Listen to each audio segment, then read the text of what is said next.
તો આ તરફ હવે આપણે વાત કરીશું જૂનાગઢની। તો ભાવનગર જિલ્લાના પાલીતાણા તાલુકાના રાજસ્થળી વિસ્તારમાં વન વિભાગની વીડીમાં મોટા પાયે વૃક્ષો કપાઈ જવાની ગંભીર ઘટના સામે આવી છે। મળતી માહિતી મુજબ અંદાજે 1700 જેટલા વૃક્ષોનું નિકંદન કાઢી નાખવામાં આવ્યું હતું। આ ઘટનાએ વાડ ચીબડા ગળે જેવી સ્થિતિ સર્જી હોવાનું ચર્ચાઈ રહ્યું છે। પ્રાથમિક તપાસમાં વિસ્તારમાં ફરજ બજાવતા ફોરેસ્ટર અને બીટ ગાર્ડની સંડોવણી સામે આવતા બંનેને સસ્પેન્ડ કરવામાં આવ્યા હતા। ત્યારબાદ બંને આરોપીઓને કોર્ટમાં રિમાન્ડ માટે રજૂ કરવામાં આવ્યા, જ્યાંથી તેમને 15 દિવસની જ્યુડિશિયલ કસ્ટડીમાં મોકલવાનો હુકમ કરવામાં આવ્યો છે। આ વીડી વિસ્તારમાં ઇઝરાયેલી બાવળ, લીમડો અને ગુગળ સહિતના સંખ્યાબંધ વૃક્ષો હતા। સાથે જ આ વિસ્તાર સિંહોની અવરજવર માટે પણ ઓળખાતો હોવાનું જાણવા મળ્યું છે। વન વિભાગે સ્થળ પરથી એક જેસીબી મશીન અને એક ટ્રક કબજે લીધો છે। કપાયેલા વૃક્ષોનું લાકડું 2 ફેક્ટરીઓમાં મોકલવામાં આવતું હોવાની શંકા વ્યક્ત કરવામાં આવી રહી છે।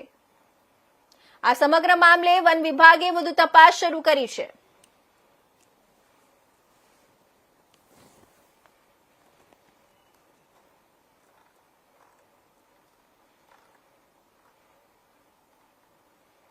ये भावनगर डिवीजन की पालीताना रेंज की राजस्थली वेड़ी में गैर कायदेसर कुल 1690 झाड़ का कटिंग किया गया, जो हमारे जब ध्यान में आया तो जब इसकी प्राथमिक तपास जब चालू थी तो ये पता चला कि इसमें जो वहाँ के बीट गार्ड और जो फॉरेस्टर है वो इसमें सम्मिलित हैं, तो उनको तात्कालिक सस्पेंड किया गया और अभी उसमें जो जेसीबी और जो ट्रक काम में आया था उसको भी सीज कर दिया गया है।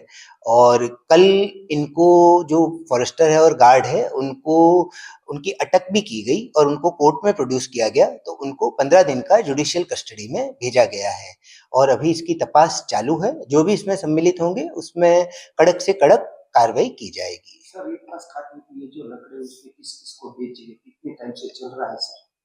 ये जैसा कि मैंने आपको बताया कि प्राथमिक तपास अभी चालू है और एक दो जो फैक्ट्रीज हैं उनका नाम भी सामने आया है, तो जो पूरी चेन है उसकी एक तपास चालू है कि लकड़ी कहाँ गई, कैसे उसका उपयोग किया गया, और जो प्राथमिक तपास में जो भी सामने आएगा उस पे उस तरीके से कार्रवाई की जाएगी।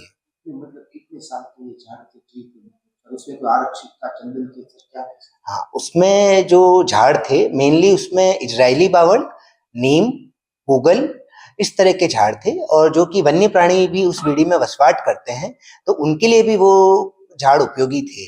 तो चूंकि वन्य प्राणियों का हैबिटाट में भी खलल किया गया, तो जो वन एफओआर जो हमने किया उसमें भी यही कलम लगा के हमने हमारे ही जो वन खाता के बीट गार्ड और फॉरेस्टर है उनको ये कलम लगा के ही हमने कोर्ट में प्रोड्यूस किया और उसी के आधार पर उनको जुडिशियल।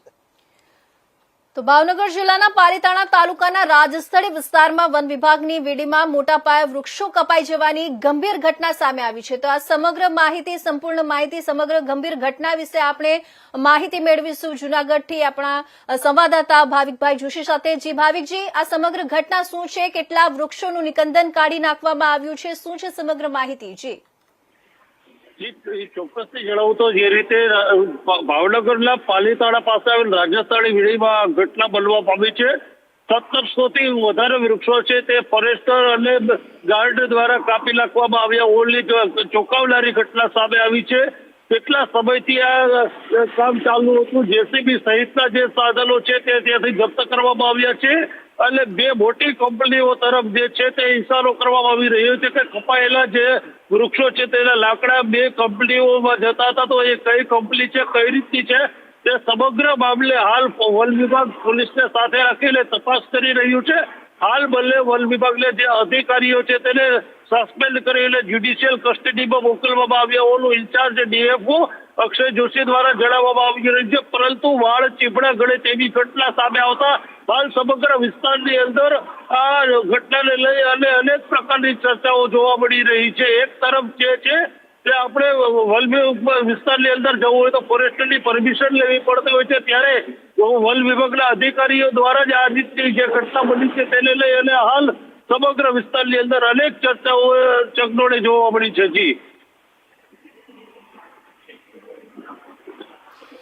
જી ભાવિકજી, પ્રાથમિક તપાસમાં ફોરેસ્ટર અને બીટ ગાર્ડની શું ભૂમિકા સામે આવી છે? હાલ સમગ્ર મામલે જે છે તે અક્ષય જોશી ડીએફઓ છે તેના દ્વારા ગઈકાલે માહિતી આપતા જણાવવામાં આવ્યું હતું કે હાલ આ સમગ્ર મામલે છે તે તપાસ ચાલી રહી છે. તપાસમાં જે કંઈ સામે આવશે તે પ્રમાણે આગળ મીડિયાને પણ જાણ કરવામાં આવશે. પરંતુ હાલ આ બંને અધિકારીઓ છે તેને જ્યુડિશિયલ કસ્ટડીમાં મોકલવામાં આવ્યા છે. તેની સામે વધારે તપાસના ચક્રો છે તે ગતિમાન કરવામાં આવ્યા છે. જી, સિંહોની અવરજવર માટે ઓળખાતા વિસ્તારમાં વૃક્ષો કપાતા વન્યજીવન પર કેટલી અસર પડી શકી? હેલો.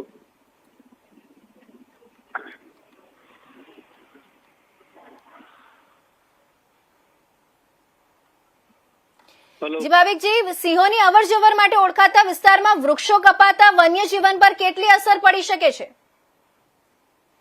આ વૃક્ષો જે કપાયેલા છે તેના જે લાકડા હતા તે લાકડા જે છે તે ફેક્ટરીમાં મોકલવામાં આવ્યા હોવાની વાત સામે આવી છે. પરંતુ લીમડા સહિતના જે મહત્વના વૃક્ષો છે તે કાપવામાં આવ્યા હોવાની ઘટનાને લઈ અને હાલ સમગ્ર વિસ્તારની અંદર જે છે તે હાલ એક પ્રકારનું જે છે તે ચિંતાનું બોજું પણ જોવા મળી રહ્યું છે. એક તરફ વૃક્ષો વાવવાની વાત કરવામાં આવી રહી છે, બીજી તરફ જે લોકો આ વન વિભાગ છે તે પોતે જ વૃક્ષો કાપી રહી છે, તો એને સામે પણ પ્રશ્નો ઉઠી રહ્યા છે.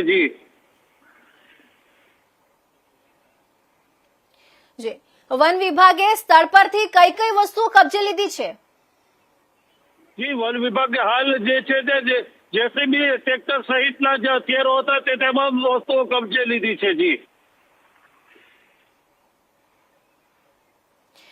આ કપાયેલું લાકડું 2 ફેક્ટરીઓમાં મોકલાતું હોવાની ચર્ચા છે, તો શું આ મામલે કોઈ ફેક્ટરી માલિકોની પૂછપરછ થઈ રહી છે? જી, હાલ કઈ ફેક્ટરીમાં જતી હતી તે પણ એક તપાસનો વિષય હોવાનું ડીએફઓ દ્વારા જણાવવામાં આવ્યું છે.